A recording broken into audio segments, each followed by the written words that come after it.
BJP జాతీయ ప్రధాన కార్యదర్శి ఎంపీ బండి సంజయ్ సంచలన వ్యాఖ్యలు చేశారు. బీఆర్ఎస్ పార్టీకి చెందిన 8 మంది ఎమ్మెల్యేలు, 5 సిట్టింగ్ ఎంపీలు బీజేపీతో టచ్ లో ఉన్నారని పార్లమెంట్ ఎన్నికల వేళ బింగ్ బాంబ్ పేల్చారు. పార్లమెంట్ ఎన్నికల్లో బీఆర్ఎస్ తో ఎట్టి పరిస్థితుల్లో పొత్తు ఉండదని ఆయన తేల్చి చెప్పారు. బీజేపీ బీఆర్ఎస్ పొత్తు పెట్టుకుంటానే జరుగుతున్న ప్రచారమంతా కేసీఆర్ ఆడుతున్న నాటకమని అన్నారు. సాక్షాత్తు ప్రధాని మోడీనే బీఆర్ఎస్ నేతల అవినీతిపై విమర్శలు చేశారని, అటువంటి వారితో మళ్లీ పొత్తు ఎలా ఉంటుందని క్లారిటీ ఇచ్చారు. బీఆర్ఎస్ తెలంగాణలో అధికారంలో ఉన్నప్పుడే కేసీఆర్ ను ఎన్డీఏ కూటమిలో చేర్చుకోలేదు. అలాంటిది ఇప్పుడు ఆ పార్టీతో పొత్తు ఎలా పెట్టుకుంటామన్నారు. తెలంగాణలో 17కి 17 ఎంపీ సీట్లు బీజేపీని గెలుస్తుందని ధీమా వ్యక్తం చేశారు. దేశవ్యాప్తంగా ఎన్డీఏ 400 సీట్లు గెలుస్తుందని బండి జోసెం చెప్పారు. తెలంగాణలో బీఆర్ఎస్ ఒక్క ఎంపీ సీటు కూడా గెలిచే అవకాశమే లేదన్నారు. అసలు బీఆర్ఎస్ పార్టీకి ఎంపీ అభ్యర్థులు లేరని, ఉన్నవాళ్లు కూడా పక్కచూపులు చూస్తున్నారని కీలక వ్యాఖ్యలు చేశారు. ఎంపీగా పోటీ చేయమని అభ్యర్థులను కేసీఆర్ బ్రతిమలాడుతున్నాడని అన్నారు. కాగా పార్లమెంట్ ఎన్నికల ముంగిట 15 మంది బీఆర్ఎస్ నేతలు బీజేపీకి టచ్ లో ఉన్నారని చెప్పడం రాష్ట్ర రాజకీయాల్లో తీవ్ర చర్చనీయాంశంగా మారింది. బీఆర్ఎస్ పార్టీ అధికారంలో ఉన్నా, ప్రతిపక్షంలో ఉన్నా ఎప్పుడు ప్రజల పక్షానే పోరాడుతుందని మరోసారి రుజువైంది. అందుకు సీఎం రేవంత్ రెడ్డి ఉన్న ఫలంగా ప్రజాభవన్ కు పరుగులు పెట్టడమే తాజా నిదర్శనం. అసెంబ్లీలో బీఆర్ఎస్ దెబ్బకు సీఎం రేవంత్ రెడ్డి నేడు ప్రజాభవన్ కు వెళ్లాల్సి వచ్చిందని మాజీ మంత్రి హరీష్ రావు అన్నారు. అసెంబ్లీ సమావేశాల సందర్భంగా మీడియాతో కొద్దిసేపు మాట్లాడారు. ప్రతిరోజు ప్రజాభవన్ కు వెళ్తానని ప్రగల్భాలు పలికిన సీఎం అధికారంలోకి వచ్చాక తొలి రోజు మాత్రమే వెళ్లారన్నారు. ఇదే విషయంపై బీఆర్ఎస్ ఆధారాలతో నిలదీశామన్నారు. దీంతో ఈ రోజు హడావుడిగా కేవలం అరగంట ముందు సమాచారం ఇచ్చి వెళ్తున్నారన్నారు. ఇదే విషయం నిన్ననే ప్రజలకు సమాచారం ఇస్తే చాలా మంది తమ బాధలు చెప్పుకునేందుకు వచ్చేవారని హరీష్ రావు తెలిపారు.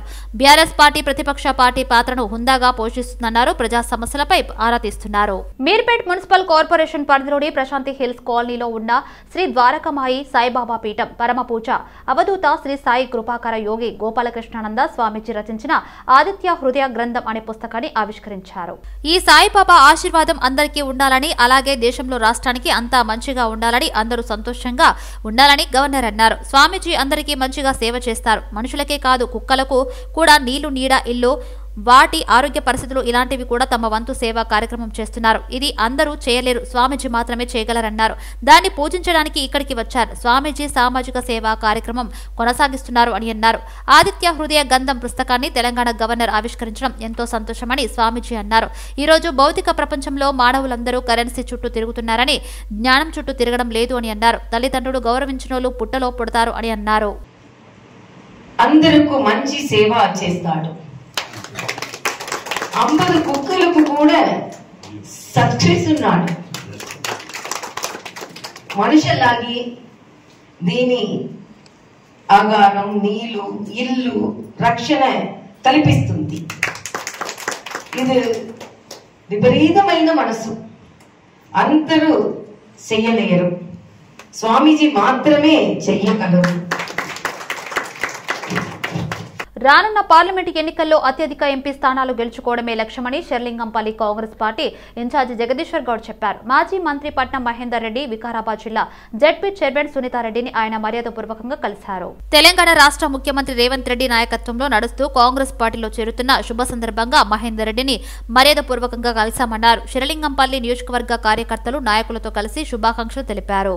ఎల్బీనగర్ నియోజకవర్గం పరిధిలోని అలెక్యా టవర్స్ వద్ద నూతనంగా నిర్మించిన స్కై ఫ్లైఓవర్ పనులను ఎల్బీనగర్ ఎమ్మెల్యే దేవిరెడ్డి, సుధీరెడ్డి అధికారులతో కలిసి పరిశీలించారు. దాదాపుగా స్కై ఫ్లైఓవర్ పనులు పూర్తి కావడం జరిగిందని తెలిపారు. గత ఎన్నికల సమయంలో పనులు కొంతమేర మందగించాయన్నారు. ప్రస్తుతం పూర్తి స్థాయిలో పనులు కావడం వల్ల సంతోషం వ్యక్తం చేశారు. ఈ స్కై ఫ్లైఓవర్ అందుబాటులోకి వస్తే పూర్తి స్థాయిలో ట్రాఫిక్ సమస్యల నుంచి విముక్తి లభిస్తుంది అని తెలిపారు.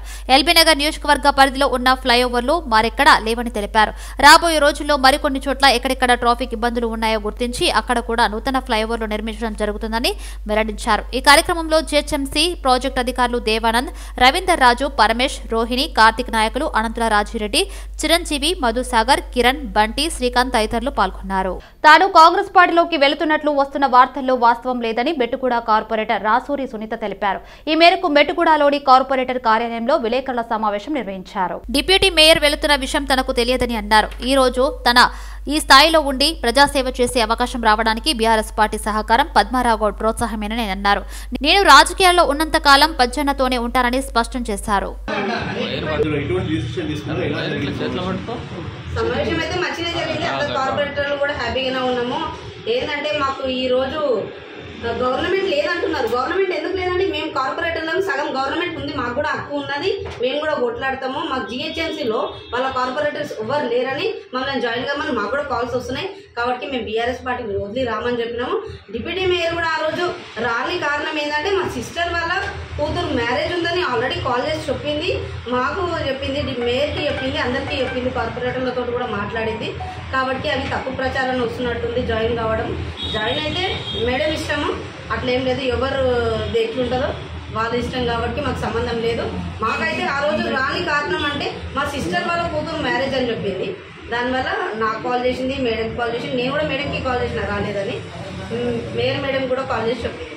రంగారెడ్డి జిల్లా ఇబ్రహీపట్నంలో సిపిఎం, సిఐటియు, ఎస్ఎఫ్ఐ ఆధ్వర్యంలో భారీ ర్యాలీ నిర్వహించారు.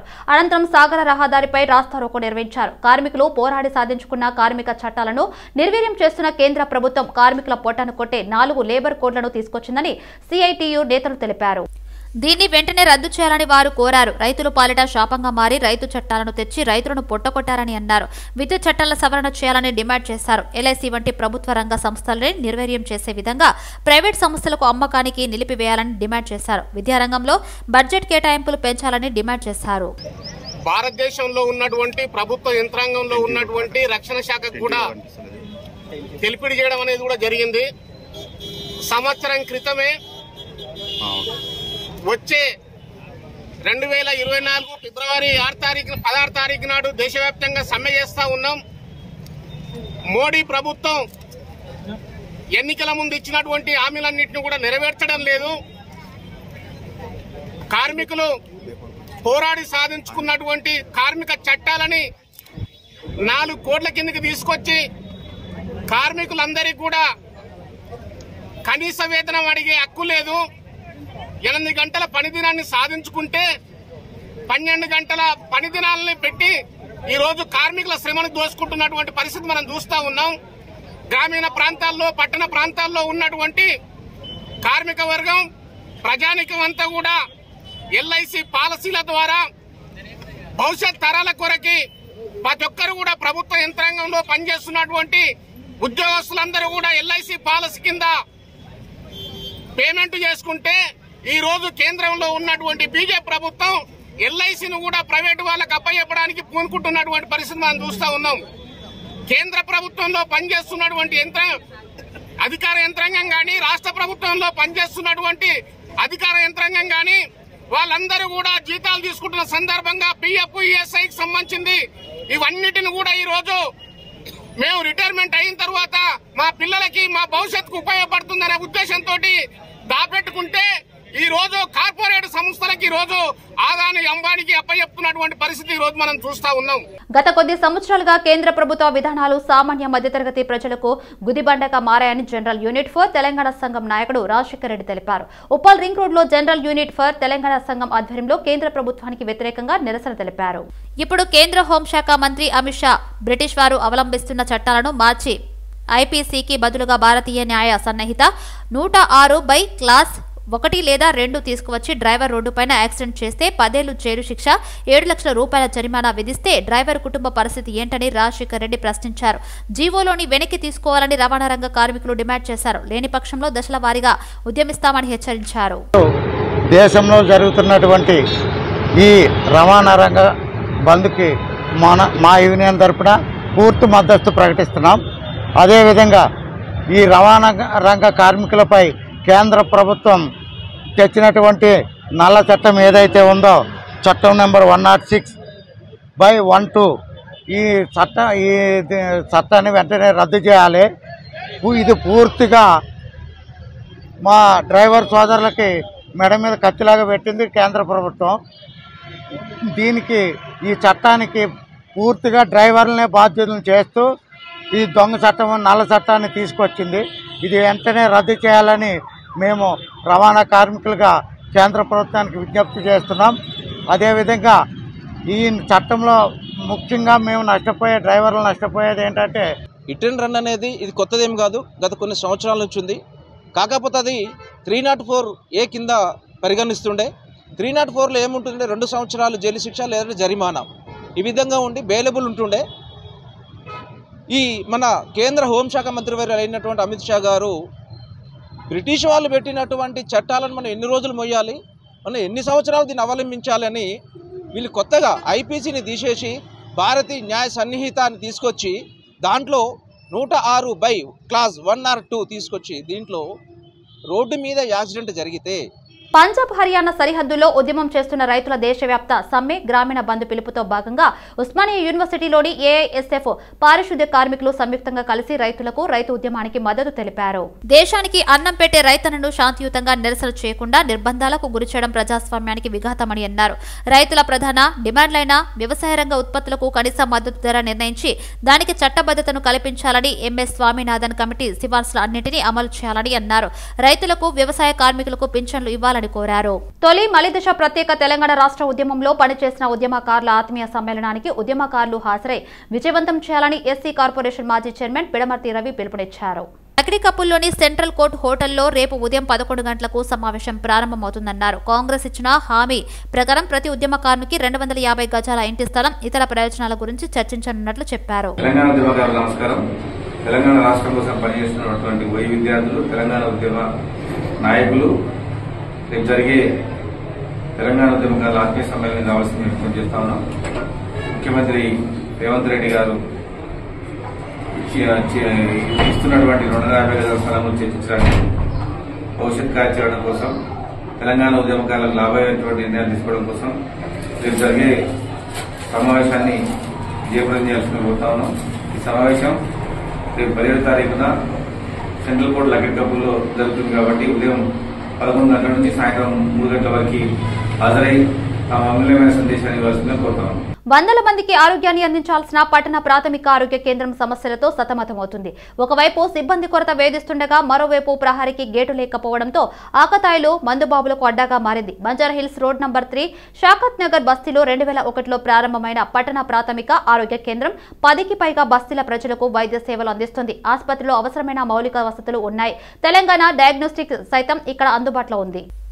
ఆసుపత్రి ఓపీలో రోజుకు దాదాపు 100 మంది రోగులు సేవలు పొందుతుంటారు. ఆసుపత్రికి డిప్యూటేషన్ పై వచ్చిన వైద్యుడు ఇటీవలి బదిలీలో మరో చోటుకు వెళ్లారు. 2 స్టాఫ్ నర్సులు ఉండాల్సి ఉండగా ఒకరు డిప్యూటేషన్ పై జూబ్లీహిల్స్ యూపీహెచ్సికి వెళ్లి అక్కడి నుంచి ఇటీవల జరిగిన కౌన్సిలింగ్ లో శాశ్వత ఉద్యోగం పొంది వెళ్లిపోయారు. ఇక్కడ ఉన్న స్టాఫ్ నర్సుకు సైతం శాశ్వత ఉద్యోగం లభించింది. దీంతో ఆసుపత్రికి వచ్చే రోగులకు ఫార్మసిస్టు మందులు, మాత్రలు ఇస్తున్నారు. కాపలదారుడు, సహాయకుడు, స్వీపర్ లేరు. ప్రస్తుతం ఆసుపత్రిలో 7 వైద్య సిబ్బంది మాత్రమే విధులు నిర్వర్తిస్తున్నారు. విశాలమైన ఆసుపత్రి ప్రాంగణంలో నీడ కోసం షెడ్డు సైతం ఉంది. ఆసుపత్రి పరహారికి ఉన్న ప్రధాన గేటు దెబ్బతిని కొన్నాళ్ల క్రితం విరిగిపోయి ఉంది. ఈ దుస్థితి ఆకతాయిలకు, మందుబాబులకు అవకాశంగా మారింది. గతంలో చీకటి పడితే ప్రాంగణంలోకి వచ్చే మందుబాబులు ప్రస్తుతం వైద్య సిబ్బంది విధులు ముగించుకుని వెళ్లిపోయిన వెంటనే చొరబడి మద్యం తాగుతున్నారు, గంజాయి సేవిస్తున్నారు. కొందరు తమ వ్యాపార సామగ్రిని ఆసుపత్రి ప్రాంగణంలో భద్రపరుచుకుంటున్నారు. పలువురు స్థానికులు తమ వాహనాలను ఇక్కడే నిలిపి ఉంచుతున్నారంటే పరిస్థితి అర్థం చేసుకోవచ్చు. ప్రజాప్రతినిధులు, ప్రభుత్వ అధికారులు స్పందించి ఆసుపత్రిలోని సమస్యల పరిష్కారానికి స్థానికులు విన్నవిస్తున్నారు. ఈ ఆసుపత్రి ఎమ్మెల్యే నివాసానికి బంజారాహిల్స్ పోలీస్ స్టేషన్ కు కూతవేటు దూరంలోనే ఉంటుంది. గేటు బాగు చేయించి కాపలదారిని నియమించాలని, అప్పటి వరకు రాత్రి సమయంలో పోలీస్ పెట్రోలింగ్ పెంచాలని కోరుతున్నారు. నా పేరు మధులత. నేను పిహెచ్ఎన్ యూపీఎస్సీ షౌకత్ నగర్. ఇక్కడ డాక్టరు లేరు, ఒక స్వీపర్ లేరు, అటెండర్ లేరు. మాకు కొంచెం ఇబ్బంది అవుతుంది. మళ్ళీ అంటే ముందట పార్కింగ్ ప్లేస్లో కార్లు పెట్టుకుంటారు, ఇంకా బండ్లు పెట్టుకుంటారు. పేషెంట్స్కి రావడానికి కొంచెం ఇబ్బంది అవుతుంది. మళ్ళీ నైట్ అంతా అవి బాటిల్స్ తాగి పక్క అక్కడక్కడ పెడుతుంటారు. అందుకనే మీరు దీని మీద చర్య తీసుకుంటారేమని నేను అనుకుంటున్నాను. నైట్ కూడా ఒక సెక్యూరిటీ ఉంటే బాగుంటుంది. గేటు కూడా లేదు. గేటు ఒకసారి పెడితే 2 సార్లు పెడితే గేటు పలగొట్టిండ్రు. దాన్ని కూడా మీరు దానికి మీరు తగు చర్యలు మీరు తీసుకోవాలని కోరుకుంటున్నాను. ఇక మగ పిల్లలు కూర్చుంటారు, ఇక బండ్లు పెట్టుకుంటారు పార్కింగ్ ప్లేస్ అనేసి. అది కంప్లైంట్ ఇచ్చారమ్మా ఇక్కడ? నిన్న వచ్చి పేపర్ అయిన రాసుకుని పోయాడు కదా. చాలామంది పోలీసు వాళ్ళు తిరుగుతున్నారు. చాలా వరకు అయితే బస్సులో చాలా దొంగతనాలు అవి ఇవి జరుగుతున్నాయి బస్సులో. ఇప్పుడు దీనికి గేటు లేవు, ఇవి చాలా లేవు, గేట్ లేవు, ఏం లేదు. చాలా రోజులు అయింది ఇరిగిపోయి గేట్. హాస్పిటల్ గురించి చెప్తాను. హాస్పిటల్ గురించి నేను చెప్పాను, లోపల పోయి అడగండి చెప్తారు వాళ్ళు. అసలు డాక్టర్లు ఉన్నారా ఇక్కడ? డాక్టర్ మొన్ననే ట్రాన్స్ఫర్ అయి పోయిండు. ఇది మెయిన్ ఇక్కడ పార్కింగ్ దగ్గర వీళ్ళన్నీ పార్కింగ్ చేసుకుంటాం. నైట్ పెట్టుకొని మార్నింగ్ తీసేసినా సరిపోతుంది. మాకు ఏదైనా స్టాక్ వచ్చినా ఏదో వచ్చినా రావాలంటే ఇబ్బంది అవుతుంది కదా. ఇంకేం ప్రాబ్లం లేదు. చెప్పారా మేడం? అందరు చెప్పారు. వాళ్ళు ఏమంటున్నారు? సరే తీస్తామంటారు. ఓకే, తీయరు.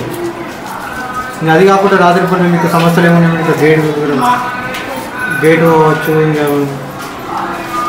ఇంకా రాత్రిపూట సమస్యలు అంటే ఉండేటివి. అసలు ఏం జరుగుతున్నాయి ఇక్కడ? మేము మార్నింగ్ వచ్చే వరకు మేము మార్నింగ్ వచ్చే బాగానే ఉంటుందండి. ఇక్కడ ఏం మాకు అలాంటిది ఏం జరగదు, ఇప్పుడు కనిపించలేదు. మార్నింగ్ ఏమంటున్నారు? మాకు బస్సు వ్యవస్థ ఏ ప్రాబ్లం లేదు. మేము ఇదే బస్సులో ఉంటాను. ఇదే మాది ఇక్కడే. విద్యార్థుల మానసిక ఎదుగుదలకు దోహదపడే మాతృభాష విశిష్టత, ఆ భాషను బోధించే పండితుల కష్టాలను తెలియజేస్తూ రూపొందించిన పాటను సోమాజిగూడ ప్రెస్ క్లబ్ లో ఆవిష్కరించారు. భాషా పండితులు రాంబాబు రచించిన కమ్మనైన అమ్మ ప్రేమతో నేర్పిన పలుకుల కథ వినరా, ఆ పలుకుల్ని పాటగా మార్చి చెప్పి గురువుల కాదా వినరా అంటూ సాగిన పాటను టీపీసీసీ అధికార ప్రతినిధి గాల్ రెడ్డి విష్ణువర్ధన్ రెడ్డి ఆవిష్కరించారు. సాంకేతికంగా ఎంతో ఉన్నత సాధించిన మాతృభాష విశిష్టత ఎంతో ఉన్నతమైనదని అన్నారు. తల్లి గర్భం నుంచి నేర్చుకున్న కమ్మని భాషలో బోధనతో విద్యార్థులు మానసికంగా ఎంతో శక్తివంతంగా తయారవుతారని అన్నారు. అంతటి విశిష్టత కలిగిన భాషను బోధించే పండితుల పరిస్థితి అధ్వానంగా ఉండటం బాధాకరమని అన్నారు. అటు మాతృభాష గొప్పతనం, ఇటు పండితుల సమస్యలను వివరిస్తూ రూపొందించిన పాట అద్భుతమని కొనియాడారు. రాష్ట్రంలోని భాషా పండితులు ఎదుర్కొన్న సమస్యలను ముఖ్యమంత్రి దృష్టికి తీసుకెళ్లి పరిష్కరించేందుకు తన వంతు కృషి చేస్తారని హర్షవర్ధన్ రెడ్డి అన్నారు. ఇవాళ ముఖ్యమంత్రిగా కొనసాగుతున్నందువల్ల తెలంగాణ ప్రజలందరూ కూడా ఆదరించి ముఖ్యమంత్రిగా రేవంత్ రెడ్డి గారిని ఎన్నుకున్నందుకు గాను రాష్ట్రంలోని భాషా పండితులందరూ కూడా ఇవాళ వారిని అభినందించడానికి ఒక సభను ఏర్పాటు చేసే సన్నాహక సమావేశం ఇది. ఈ సమావేశంలో భాషా పండితులందరి తరపున ఒక గీతాన్ని ఇవాళ బయటి ప్రపంచానికి విడుదల చేస్తున్నటువంటి సందర్భం. క్రాంతి గారు చెప్పినట్టు మాట కేవలం మహా అయితే ఒక తూటాలా పనికొస్తుంది, అదే పాట అయితే. ఆటో కార్మికులను ఆదుకోవాలి కేజీఆర్ ఆనంద్ కృష్ణారెడ్డి అన్నారు. కాంగ్రెస్ ప్రభుత్వం మహిళలకు ఉచితం చేయడంతో ఆటో కార్మికులకు పూట గడవని పరిస్థితిలో ఉంటూ చాలా ఇబ్బందులు పడుతున్నారని కేజీఆర్ ఆనంద్ కృష్ణారెడ్డి వెల్లడించారు. ఈఎంఐలు చెల్లించలేక ఇబ్బందులు పడుతున్నారని, మహిళలకు ఉచిత ఆర్టీసీ బస్సు కల్పించడం తాము వ్యతిరేకం కాదని, అయితే ఇదే సందర్భంలో ఆటో కార్మికులను కూడా ఆదుకోవాలన్నారు. ఢిల్లీ, ముంబై తరహా ఎలక్ట్రికల్ ఆటోలను ప్రభుత్వమే మంజూరు చేసి ఇవ్వాలని వారు డిమాండ్ చేశారు. ఈ కార్యక్రమంలో councillor B Venupal Reddy, auto కార్మికులు తదితరులు పాల్గొన్నారు. కుటుంబాలు జీవిస్తున్నాయి. ఏదైతే ప్రభుత్వం తీసుకున్న నిర్ణయం ఉచిత బస్సు అనేది చాలా మంచి పనే.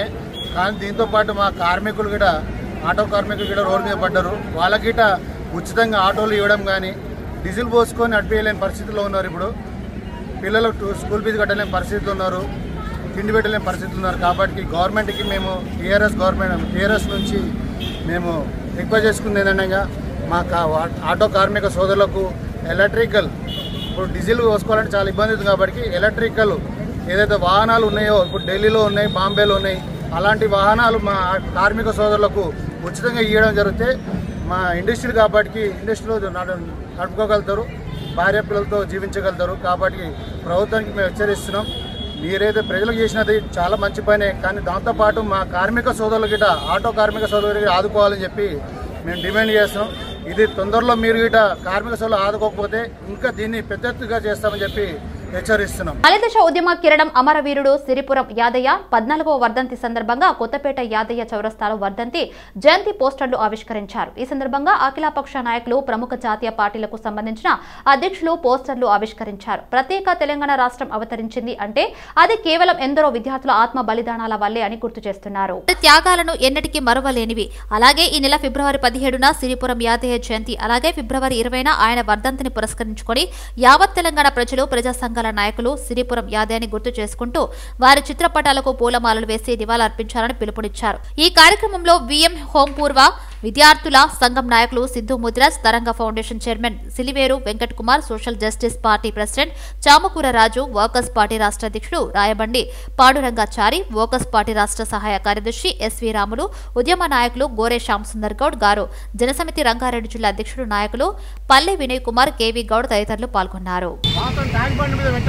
తెలంగాణ అమరవీరుల యొక్క అట్లీస్ట్ ఈ సర్మార్ స్టేడియం కట్ట మీద అందరి అమరవీరుల యొక్క విగ్రహాలను పెట్టి వాళ్ళ యొక్క సాధక బాధకాలని వాళ్ళ యొక్క కుటుంబాలను రక్షించుకోవాల్సిన బాధ్యత ఈ ప్రభుత్వంపై ఉందని చెప్పి ఈ సందర్భంగా తెలియజేస్తా ఉన్నాను.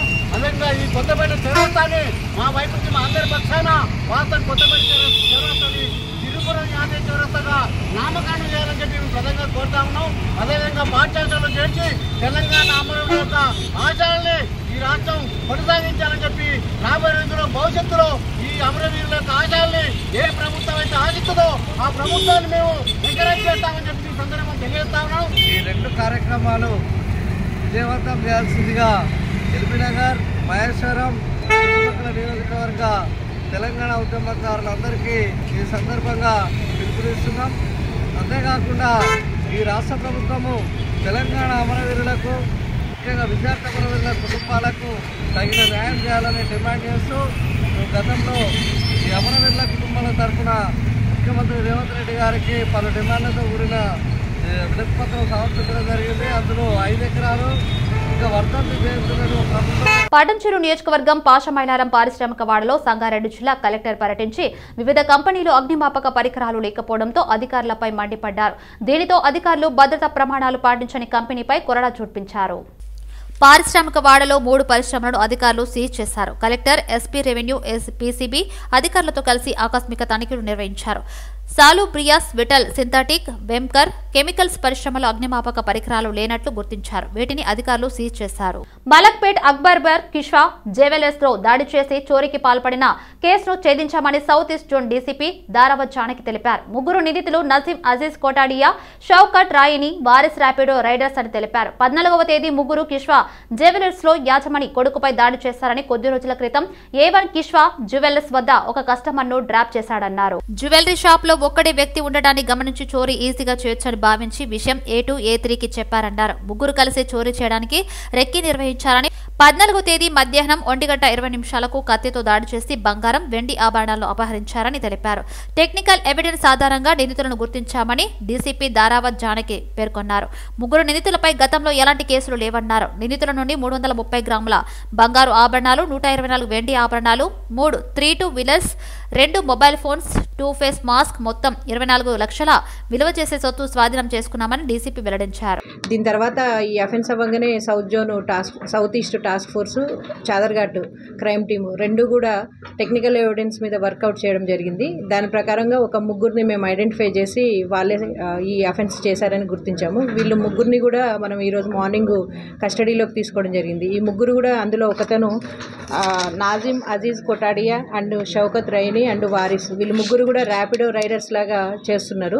అధునాతన ప్రపంచంలో హెల్త్ కేర్ మేనేజ్మెంట్ లో విస్తృత ఉపాధి అవకాశాలు అందుబాటులోకి వస్తాయని భారత ప్రభుత్వ మాజీ ఎగ్జిక్యూటివ్ ఎకనామిక్ సలహాదారు VLPSS సుబ్బారావు అన్నారు. ఈ అవకాశాన్ని సద్వినియోగించుకోవాలని పిలుపునిచ్చారు.